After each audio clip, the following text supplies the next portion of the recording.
Okay, we're live. Okay.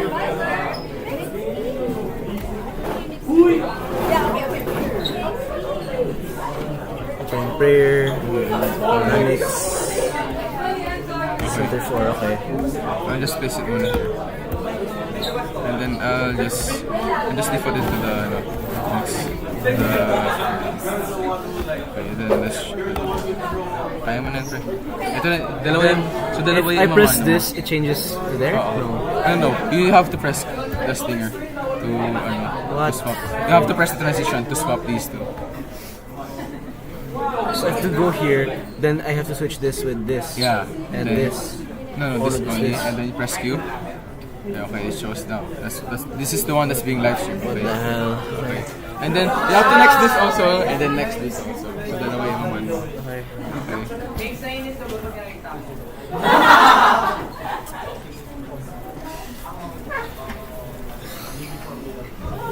Ay! Bakit binigay?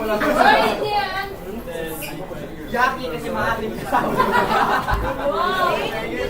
And also, for Bea's presentation, when Bea says play the video, nandito na yung video ni Gabo. That's not gonna be the stream. Yeah, just like this, pero okay. Where will it? Where? Tab? Yeah, just tap out.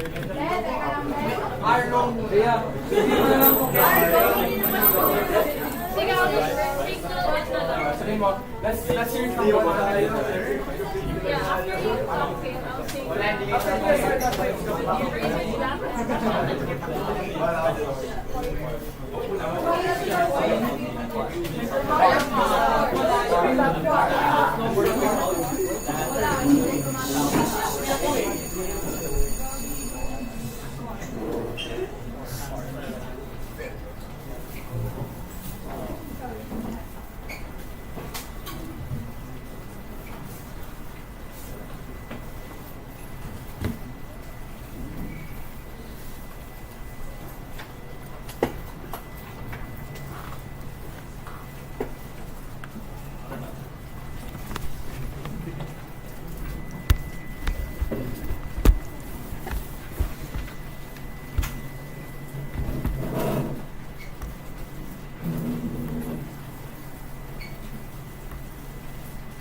Everybody please rise for the opening prayer.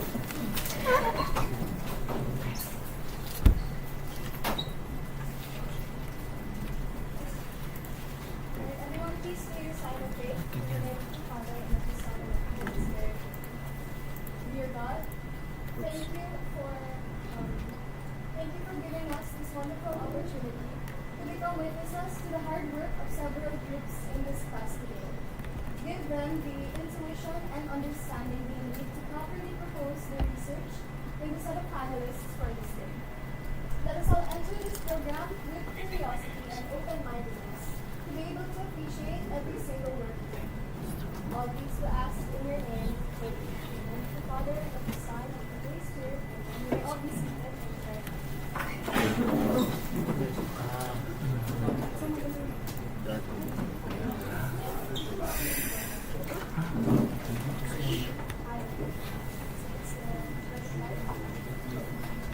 Isang magandang umaga muli sa inyong lahat. So first and foremost, my name is Anka Inigo and I'm here with host Yelena Villarenta, yes, we are back. And so, of course, today is...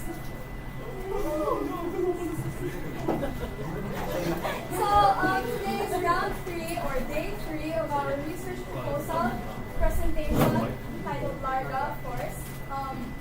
For this day, we will have our final 2 batch of presenters. So, of course, guys, we must wish them good luck and support them throughout their presentations. So, first and foremost, let us first introduce our new set of panelists for today. For our first panelist, she is the one and only Practical Research Subject Area Coordinator, Ma'am Melinda Kubar. Please present.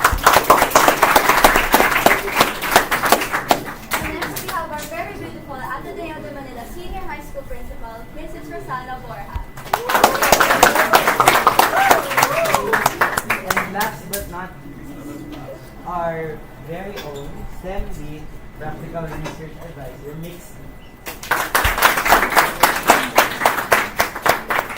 Alright, so we would like to thank our panelists once again for being here today to be able to witness the research presentation proposals we have prepared for today. So, of course, before we start with the presentations, we would first like to introduce again the mechanics for this presentation. So once again, we would like to remind everyone that each group will have 15 minutes, 10 minutes for the presentation proper, and 5 minutes for feedback and Q&A. The panelists should speak first and provide their feedback, and the groups should respond respectfully after the panelists have shared their insights. The following timestamps will be given. We will inform you when it is time to start, when there are 5 minutes remaining, 1 minute remaining, and of course, time's up. For the feedback, okay. So for the presenters, we may use up to 2 4x6 cue cards per student for subject to approval by your research advisor. Use these cards as guides rather than scripts. And please remember, of course, to be polite, and respectful, and to maintain silence while listening to the other presenters. And of course, lastly, we'd like to remind all of our presenters for today to believe in yourself and to do your best because guys, pinaghirapan din yun ito and today is your time to shine. So, of course, good luck. So without further ado, let us all welcome the group of Ms. Beatrice Cicela presenting the research, along with members Leon Comia, Gabriel Gao, and Miguel Papa. Please give a hand.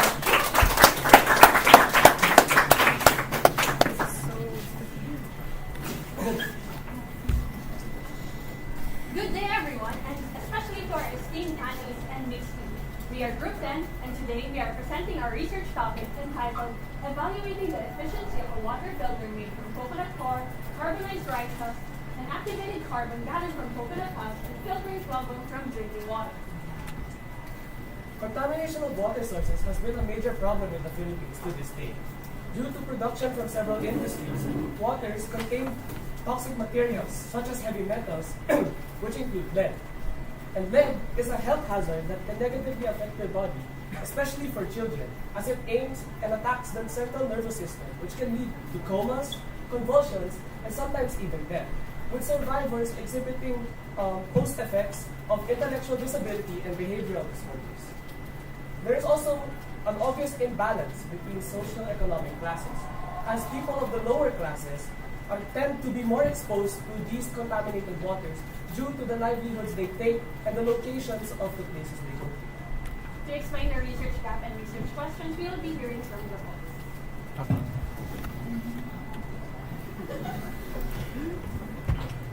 Our research focuses on addressing a pressing challenge in water purification, which is the removal of heavy metals in contaminated water sources. Heavy metals pose significant risks to human health, and their presence in drinking water requires urgent solution.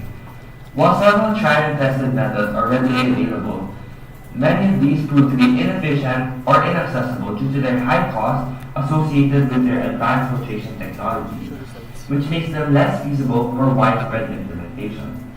Previous studies have explored the absorption capacity of individual agricultural waste for heavy metal removal. However, there remains limited research on the combined use of agricultural waste, specifically those that would be found in the Philippines, all combined into one single filtration system. Our study seeks to address this gap by investigating the filtration efficiency of composite material made from coconut core, rice husk, and carbon derived from coconut husk. These materials are sustainable and widely available in the Philippines, making them an excellent choice for creating an affordable water filter. However, the effectiveness of such a system remains unexplored.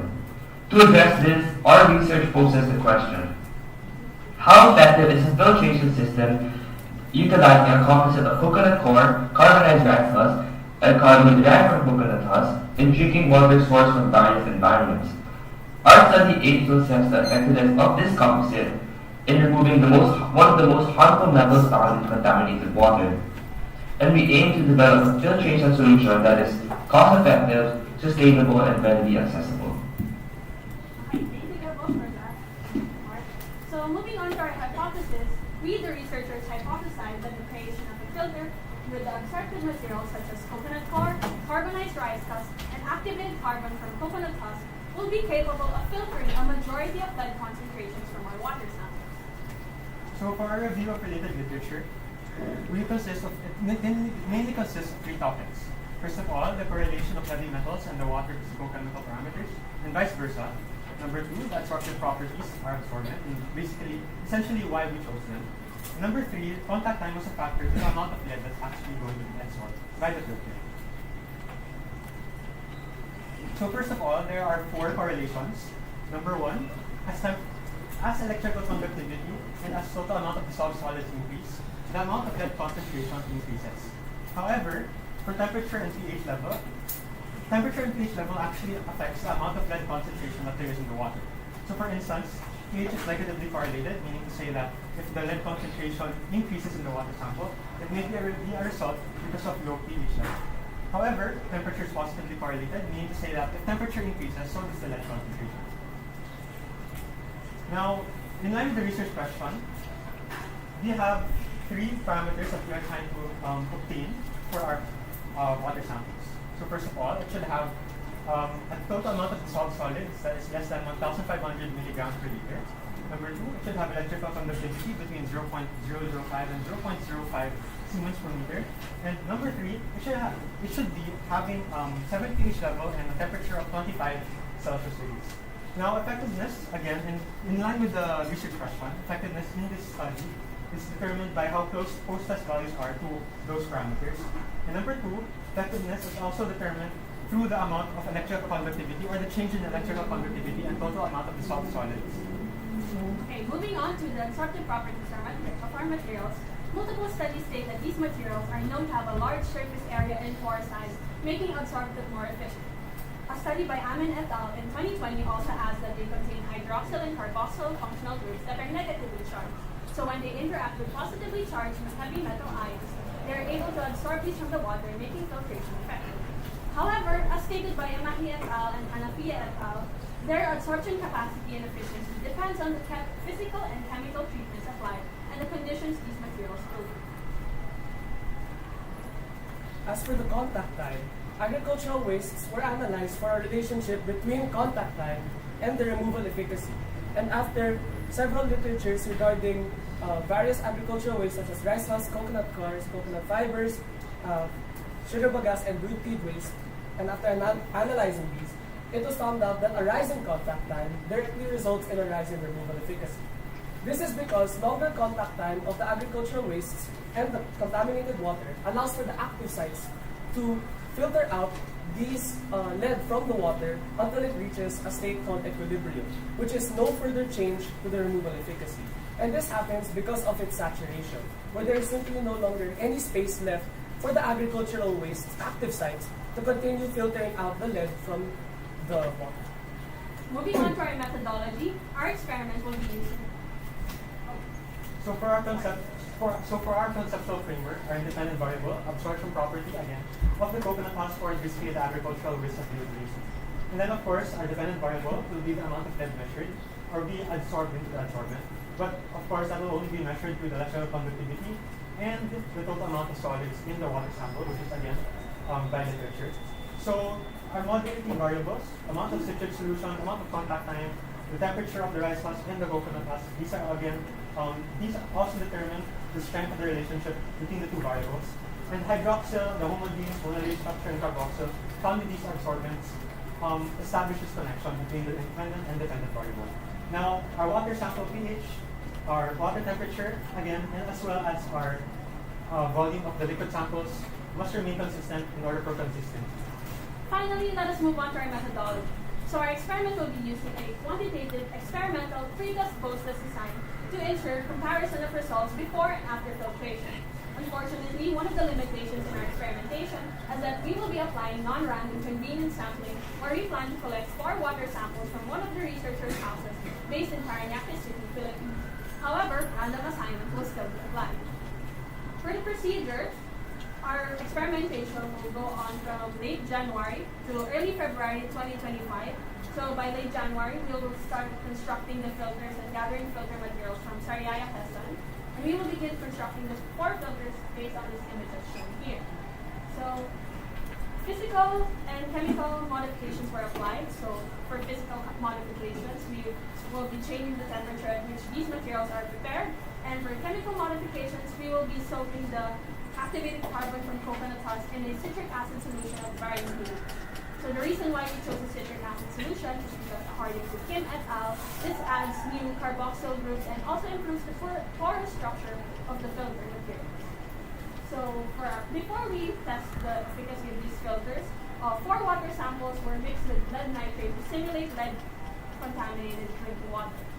So 2 water samples were randomly assigned to the experimental group, which went through the treatment of all 4 filters, while the rest of the 2 that were assigned to the control group underwent no filtration process at all.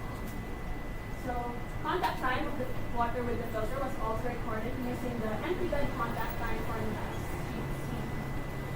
So for our data collection, we will be collecting the pre-test and post-test pH, total dissolved solids or concentration in parts per million, and electrical conductivity in millisiemens per centimeter. So we will be using the EFX 700 to collect the pH measurements, and the Horga bench shock conductivity meter to measure the PDS and the electrical conductivity. So all data will be analyzed using descriptive statistics and will be organized in a Google Sheet spreadsheet for easier comparison and to help determine any significant changes in results across different groups. So for our ethics and safety, since our experimentation involves no human intervention, we will be signing up for the Admiral Form 12.5. However, to ensure safety in our experimentation process, all filter materials will be handled with the proper equipment and lab equipment and lab attire. All agricultural waste, such as the coconut tar, coconut husk, and rice husk, will be stored safely in a room temperature area. And after experimentation, all filter materials and water samples will be disposed of as hazardous waste to avoid any environmental contaminations. Thank you for listening to our presentation. The floor is now open to questions.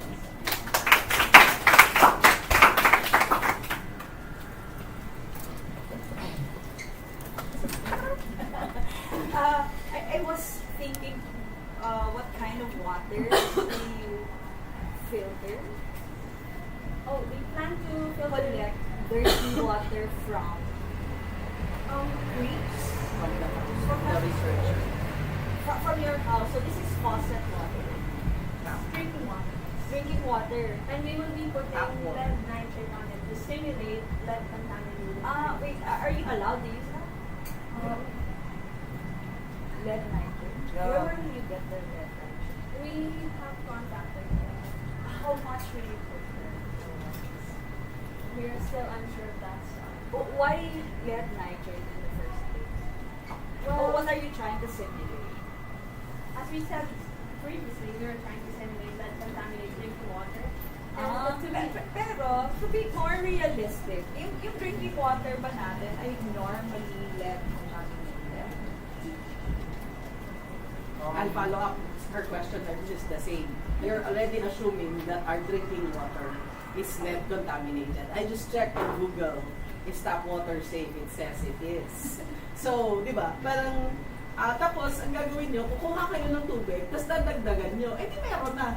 Di ba? Parang, I don't get why you're already introducing the lead. So, tapos ang gusto nyo malaman kung ma-filter nung I think the problem is the simulation. Parang our assumption is that they're lead. So that's why I think Ma'am Mel was asking, are you getting it from creeks? yun medyo contaminated. Kasi contaminated, you kept on repeating contaminated water. And yet you're getting it from the faucet. So you're saying all the water that we're getting from our faucets are contaminated. Medyo nakakatakot yun. Tapos sinasabi nyo, ay hindi siya contaminated. So dadagdagan namin ng lead. So yun lang, parang okay, bakit dadagdagan ng lead? Otherwise, non-contaminated water. Just close it down. So is there any other source of water that you can get? What we're trying to do is we're trying to get, as much as possible, we're trying to get clean water, and then we're going to pollute it with the lead. So that, because it's possible that whatever source we have, if it's not exactly clean water, this might be affected again by the parameters of drinking water, because it might affect the lead concentration. Yes. Would you like to, I would like to suggest na you get factor water from, because in the, saan ba economic zone? Yung, the car manufacturers in Southern Luzon, the special economic zone. Maraming, may mga factories that they really just, they have wastewater. Baka pwede kayo makahingi ng wastewater doon. Tapos test for the presence of Hindi na tayo sure sa laboratory permits natin po.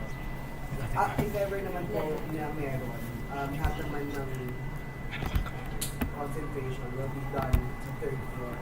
But then again, I think the suggestions. But another thing I want to say, the concentration of lead might vary if that's the case. And it might be...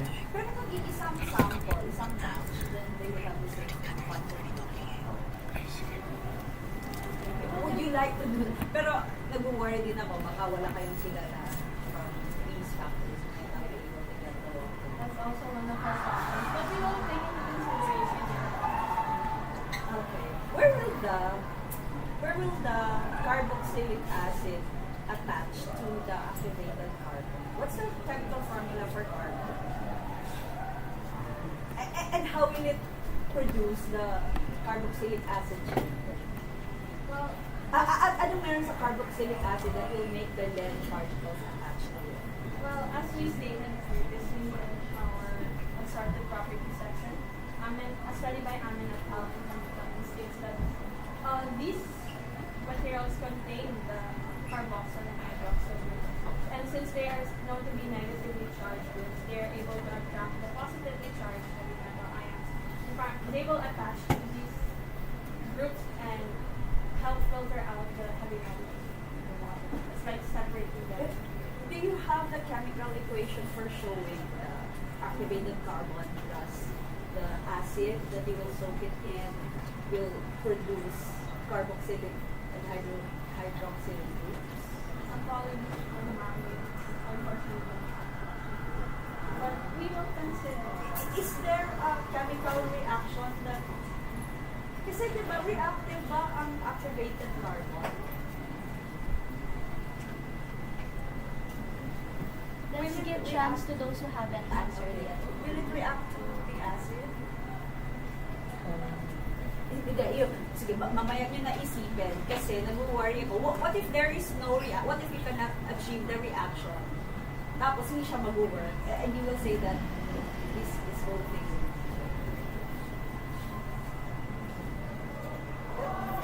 So how will we know that a reaction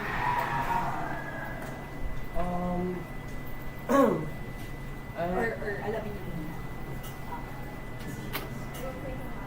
Okay, otherwise the presentation is good. The presentation is very solid, and you know we were able to, even if I didn't understand half of what you said in terms of the scientific part.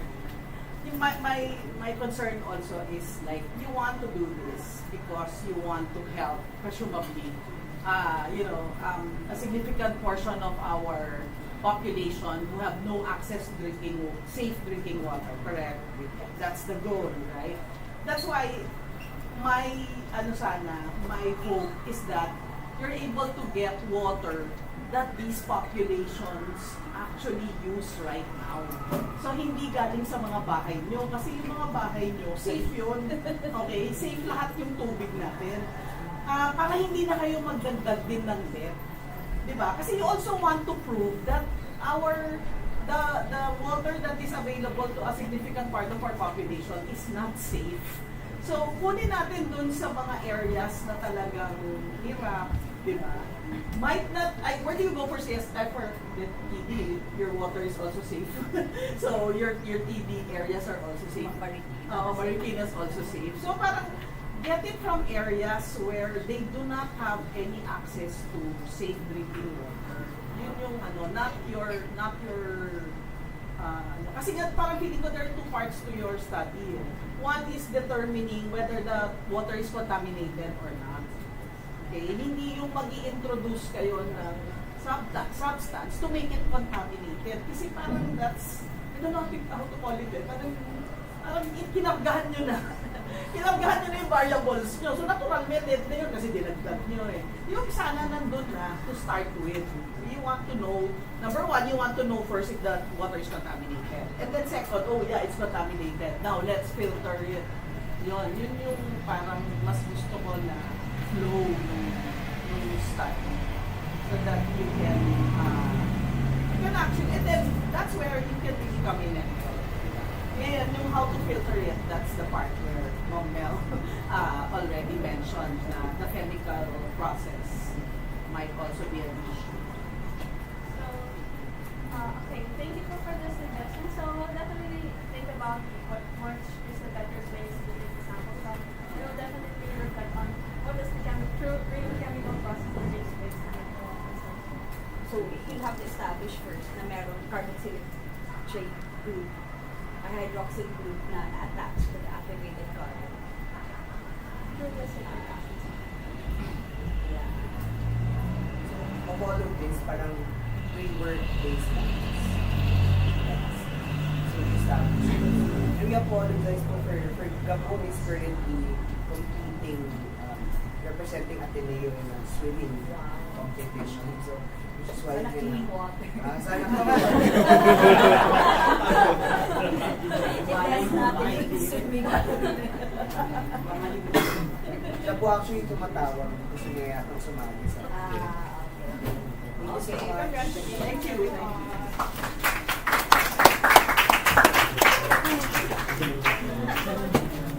Thank you very much to our 3 physical and 1 digital members. And thank you as well to our and thank you as well to our panelists for your fruitful insights. Of course, surely the previous group will take your recommendations into mind. And of course, for today we just like to acknowledge for a short while our moderator, Sir Yanyan. Thank you so much for being here. We love you, sir! We love you, sir. Ayun, bye. Okay, sir, kamusta naman kami? Kamusta your insights? Presentation? Hindi. Actually, that research medyo near sa heart ko kasi water quality yung thesis ko nung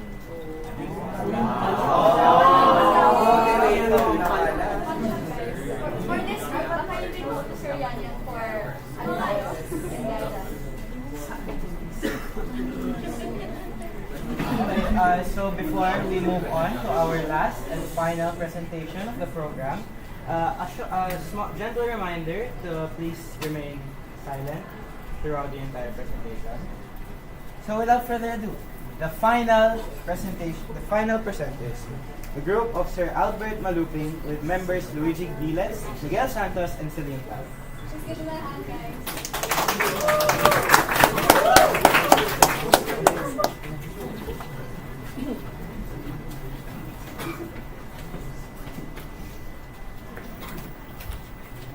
Isang magandang umaga. Isang maulam na umaga sa ating lahat.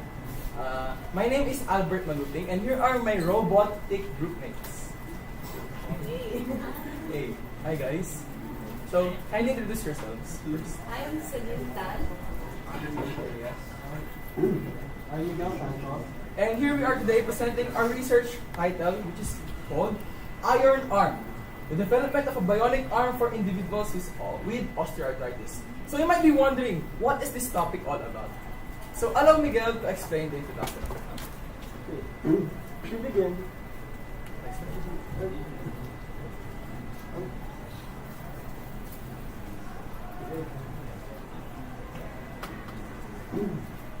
begin, osteoarthritis is a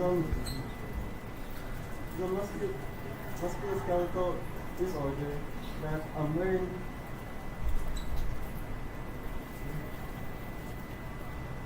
it's a muscular disorder wherein cartilages in the joint deteriorate. This is the fourth leading cause of. Can I close my eyes? is the fourth leading cause of disorder is with 215 million people worldwide being affected. In the Philippines alone,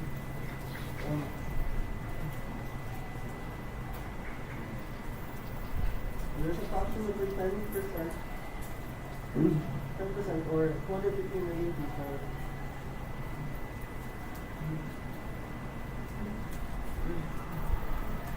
Would you like to take a break? Would you like to take a break? Yeah. Let's take 5. Let's take 5. Yeah. Well,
Okay, now let's move on to the introduction. First slide. Next slide, please. So as stated earlier by Miguel, osteoarthritis is a type of musculoskeletal disorder that affects the cartilage of the joints. This is the fourth leading cause of disability in the world, affecting over 250 million worldwide. In the Philippine context, it is prevalent in approximately 10 million Filipinos, which is 11% of the population. And it is said that it is to be doubled in the next 25 years. Okay, so for our research job, what does our research tend to address? Osteoarthritis remains a significant public health issue in the Philippines, with limited focus on developing innovative solutions. The researchers identified that most existing assistive devices is not specifically designed to accommodate OA. It is only designed for amputees such as. Furthermore, there is also a lack of updated and localized research that will address OA. Next slide, please. By proposing a bionic arm, the researchers aim to provide an affordable and functional device that caters the needs of people who have osteoarthritis to maintain their ability to grasp and perform daily tasks. So our research addresses to restore the functionality of people who have hand osteoarthritis. So for our research questions, first, how does the use of bionic arm reduce the physical discomfort associated with hand osteoarthritis? And what specific properties such as weight, flexibility, and material are most important for comfort and usability for osteoarthritis patients based on user feedback and testing? Now, for our hypothesis, our null hypothesis is the bionic arm will be effective in addressing the physical discomfort and movement of osteoarthritis patients.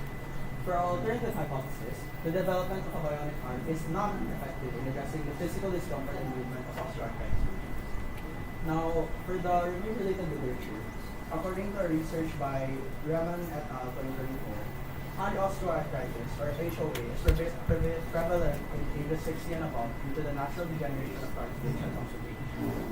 And according to a research by Brewer et al. 2024, HOA is seen more in females due to the reduction of estrogen production when menopause hits, as estrogen helps in preservation, and factors such as occupation also increase the risk of HOA, as overworking the hand tears the cartilage.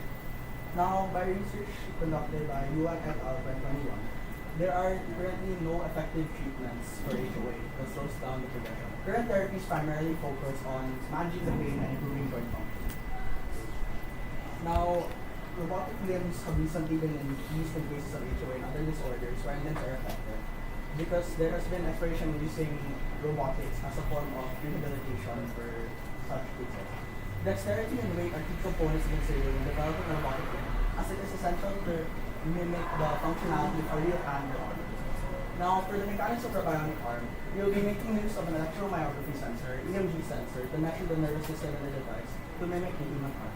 And like most bionic arms, ours is programmed using Arduino software and artificial intelligence to enhance user control and functionality.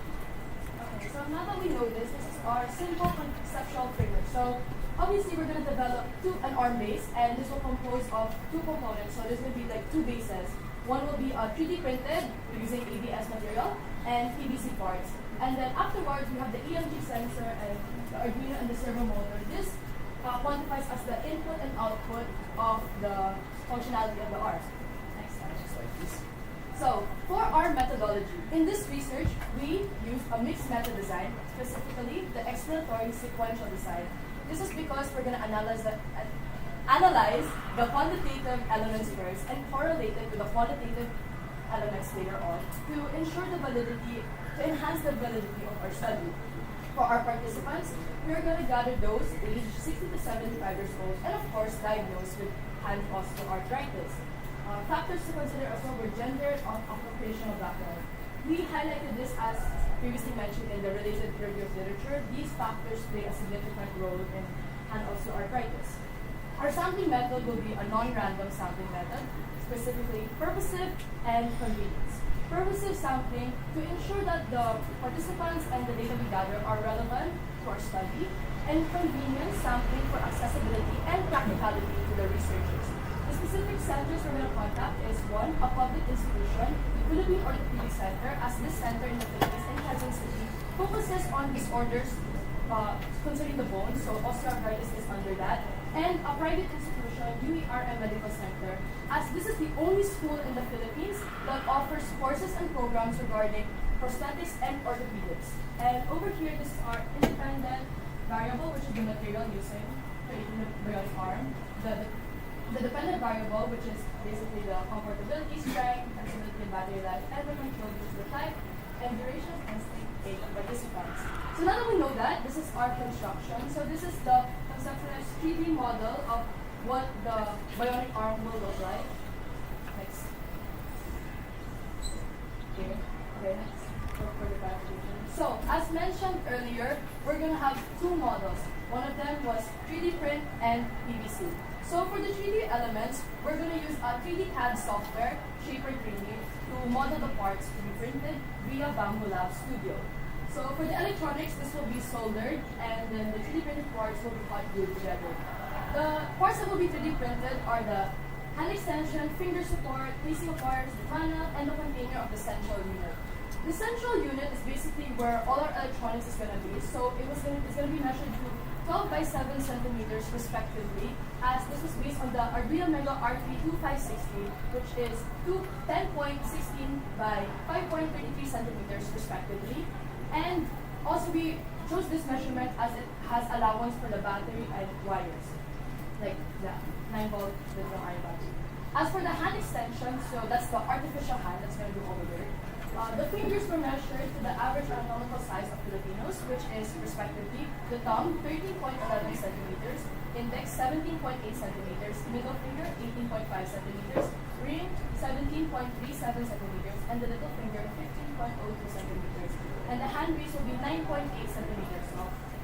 Yes. And then on the artificial hand, there's going to be resistors, as this is important for functionality as for the grip. And lastly, the finger pad, which is going to be inside, so as Albert's told earlier. So inside the arm, there's going to be like rings around the actual hand to control. The circumference of this will be 55 millimeters, as we base this off the average size, since the average female upon searching was 54 millimeters, and for the male it was 56, so we just chose in the middle. And all of this will be processed to the EMG sensors, which is going to be attached here. Since these are the key nerves, the median, ulnar, and radial nerves, since these are the key nerves for hand functionality. And for the second part, the PVC parts, it's just going to model based off the 3D printed parts. Of course, it's not going to be made in a software, but it will just be modeled using a heat gun to morph and shape the object to what we want. and it will be primed and bond secure. Next slide, please. So here are the materials that we're going to use for our ice cream. Okay, 5, 4, 3, 2, 1. Next. Okay, so you might be thinking, how will this make things new? So for the internal construction, for programming tools, open source code was compiled from the web, and also AI assistance was used to refine and optimize code functionality. The programming software that the researchers will use is Arduino IDE and Visual Studio. For the functionality of the code acts as the main source of instructions for the central processing unit of the ARM. It sets up the input and output systems, which are the EMG sensors and the hand movements, which is over there. Next slide, please. Then, the code will be undergoing iterative testing and debugging. Multiple iterations of the code were run to ensure smooth operations. Debugging was performed to resolve unforeseen problems. And for the next slide, the nerves of the arm. A motor pulley mechanism will be used to move the individual fingers of the hand. According to a study of Florin Felix and Simon I in 2024, they use a pulley system and motors to move the individual fingers of each hand. Next slide, please. So here is the sensor diagram of the product. So basically, all of this side here, in the left side, this is the input and output system. On the other hand, if you look at this, it loops. So why does it loop? So according to research by Dunay et al. 2020, the force sensing value is for the system to adjust the force exerted on the object. So we will use the force sensing resistor to adjust based on the user's grasp on what object the user is grasping. For example, it is based on a pre-programmed threshold value. For instance, a threshold of 0.5 newtons for fragile objects and 5 newtons for robust items. A loop is run to read the sensing value. The threshold is applied as a variable. So, for example, if the force grasp is less than the threshold, then the motor output will be low in order to not crush the object that is fragile. And if the force threshold is greater than the threshold, then the output will be high, meaning a firmer grasp. Next slide, please. For the quantitative analysis, the researchers will be conducting pre-test and post-test surveys, and then the tools were used will be the Michigan Hand Outcome Questionnaire, which is a survey about hand movements and the ease of hand movements, and the 4-point Likert scale. Why is it 4-point? The researchers omitted the value of neutral, so it's only 1, 2, 3, 4, with very dissatisfied, satisfied, and very satisfied. Types of testing will be the materials used, which will be observed by the researchers, user comfortability and effectiveness, which are the survey results, battery life, which is the time recorded for each product by the researchers as well, strength, grip force, and the use of dynamometer for participants. The dynamometer is the tool to use the grip strength of the arm. The weight was measured directly for each product, meaning we scaled it. And for the durability, results from load tests and word resistance were analyzed. Next slide. For the data analysis, the researchers gathered descriptive statistics for central tendencies, meaning the mean, median, mode, variance, and standard deviation. Now, the researchers will then identify if the distribution is normal, using the Shapiro-Wilk test. And then if it's normal, the researchers will use paired t-test because we're comparing two different products, which are the 3D printed one and the PVC one. And if it's not normal, we'll use the Wilcoxon sign rank test. So it is analyzed using the SPSS statistics 30 with a significance level of alpha is less than 0.05. Now, for the qualitative analysis, the purpose is to supplement statistical test results with qualitative results. And our data sources will be surveys, interviews such as audio recordings, transcribing training, and observations from product performance. Next slide, please. Now, the coding process will be redundant data clean for accuracy, keywords coded such as flexibility, comfort, functionality, and battery life, and broader categories informed such as user satisfaction and performance adaptability. Now, for automatic analysis, we've identified patterns within the data, such as participants emphasizing compatibility by incorporating electric design, participants highlighting the need for increased grip strength of various objects as algorithms founded on their reviews, because in case the object is robust or fragile.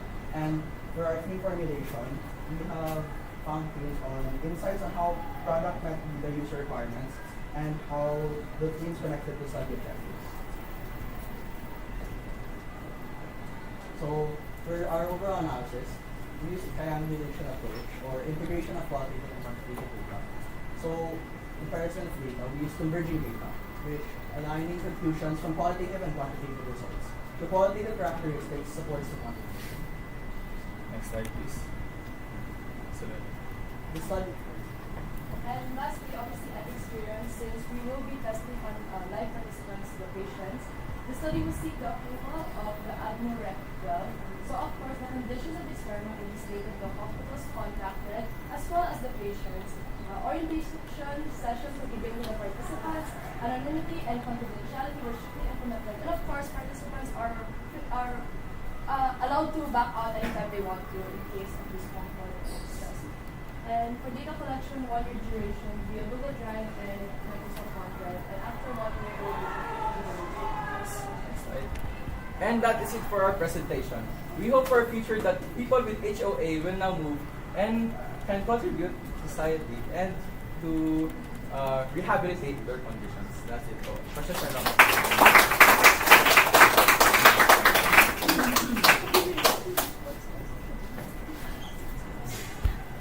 Can you walk me through the force detection? Parang, it's not very clear to me how force will be detected. Kasi po ang mangyayari po dyan. So suppose I have a cell phone. Ay, yes po. So, let's say po, if I grab, let's say an egg po. Okay. And then, if yung value po sa resistor is, let's say, What kind of resistor is that? force sensing resistor po. Which is yung... Wait, is that a resistor? Yes po. What's the resistance of that? It's Parang, is that a normal resistor? hindi po siya normal. Actually, it's ano po siya. It's resistor para pong ganito. It's flexible din po. So, it really It's a detects pad. force. A pad po, and it can come into a strap and a pad. So, parang ganun po siya. So, yung ano po niya, yung resistor po niya, it depends on the resistance of the object. So, na-adjust po yung resistance niya Oh, wait a minute. based on the... Resistance of the object? Ay, hindi po, sorry. Na-adjust po yung resistor based on the object po. So, let's say po, example po. Na-adjust yung Resistance based of on the weight, based on the load po. On the load. For example So, po, I if will nasa have bigat. Kasi kung nandito yung resistor sa fingertip, Yes po. how will it measure the force? Kasi po yung, it works po The by gear. ano. Okay. Yes po, it gives po. Not the weight of the object. Kasi ganito po siya. Yung force sensing resistor po, for example po, if I put a heavy object po, it will output a ano po. The heavy object is placed like that. No, for the ano lang po, for the intricacies of the force sensing resistor. Hindi wala po siya sa arm, pero yung ano po. Wala sa arm yung... Ay hindi po, I'm just explaining the concept of the force sensing resistor, kung how does it work po. Okay. Pero kung po dito sa arm, so basically po, ang ginagawa niya po yan is, for example po, I grasp an object po. Okay. And then if mahina po yung ano, if yung pagka-grasp po ng user sa object, let's say po is medyo mahina, then yung value po Are nun, you measuring the grip strength? ay hindi po, we're measuring po the, ano po, ay hindi po siya, it's for the adjustability of the grip object po. Ay, wait lang po. Okay, sige. Ay, sige po. So, it basically states po, kunwari po, let's say, we have an egg po, and then you're gonna grip this in your hand. Okay. So, since may force po ito, and then dito pa nanggagaling, Force from the hand. yes po. From the fingers. No po, dito po. Okay. Kasi, dito po. So, if medyo mahina po yung output ng user, and then the force sensing resistor will detect kung gaano... The resistor will measure the force from the... Hindi po. The EMG sensor will measure the nerves from here. Yeah. The resistor po. The resistor will adjust according to that. Yeah. Yes po. Like how hard it is. The resistor will adjust. So from the EMG sensor will measure like how hard you want to do. And, How hard you want? Does it predict how much you want to do? Ay, kasi po, di po nanggagaling yung signals po. So, the patient will try to hold the object, diba? Tapos how much force the patient can exert. That is what it measures. And then, if it senses that the force is very small, Yes the po. resistor will adjust accordingly. the resistor will adjust the force.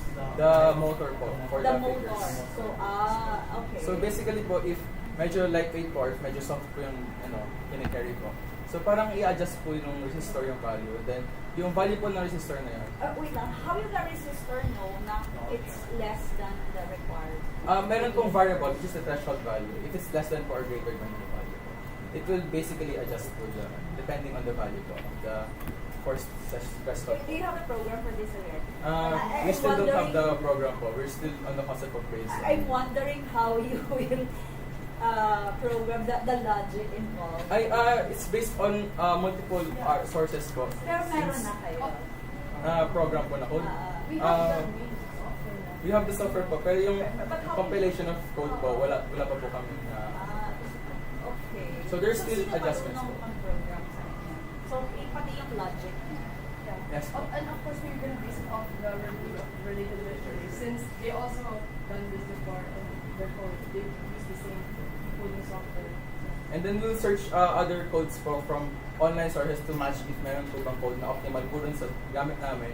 And then we're gonna try to seek help from AI to refine the code for any discrepancies.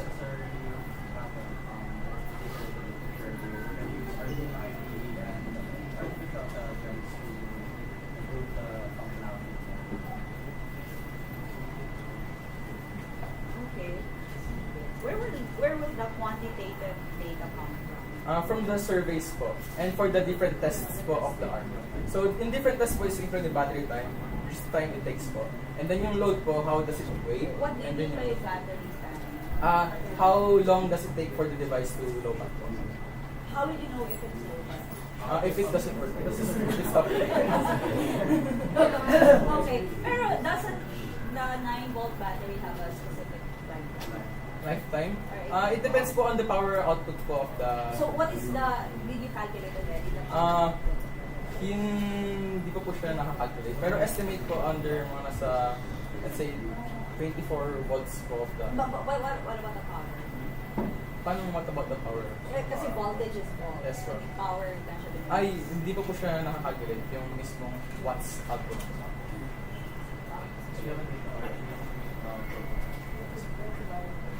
Anong motor, anong specs ng motor na gagamitin? Material. Pwede pa. Materials, the one with the brown. Yun. Ipas pa. Yun.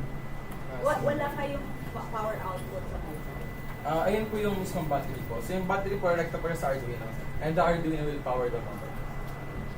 Kasi may mga pins po yun. So yung voltage sources po namin is it will power the Arduino. And then the Arduino will power the motor. So,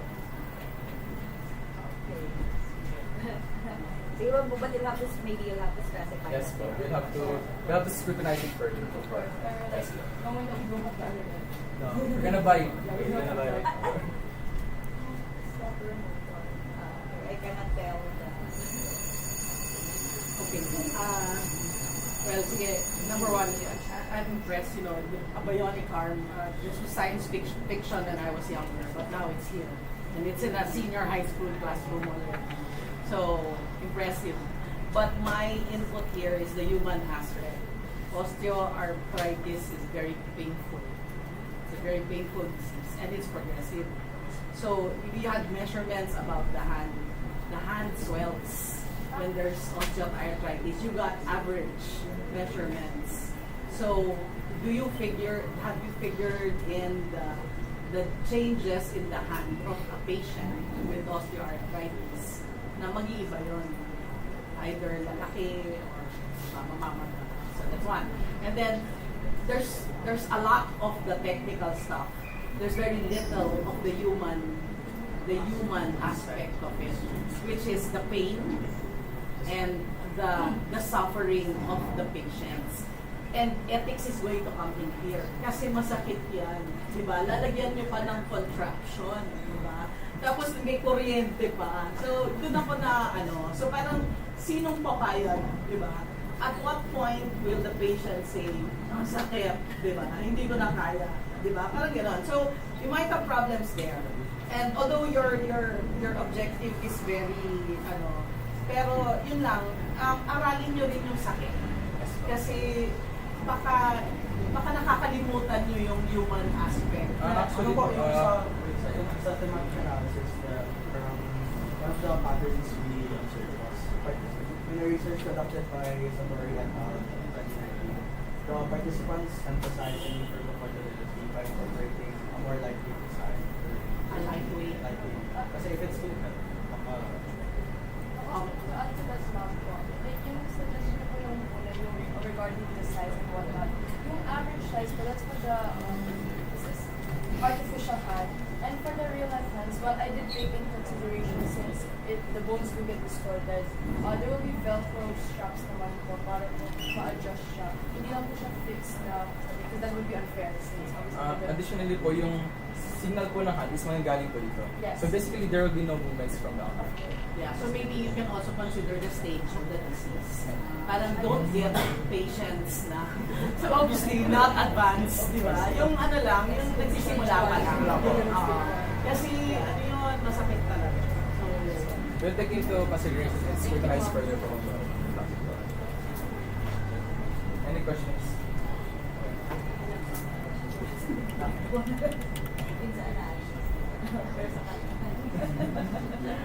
Pwede lang po yung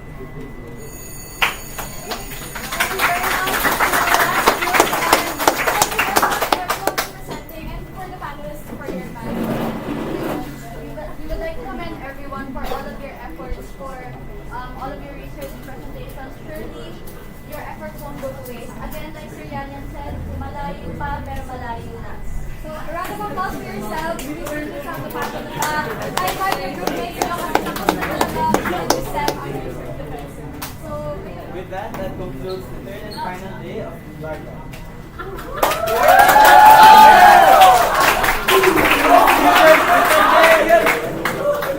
yeah. Balik siya tayo sa one for Sir Yanyan. Let's go, Loser!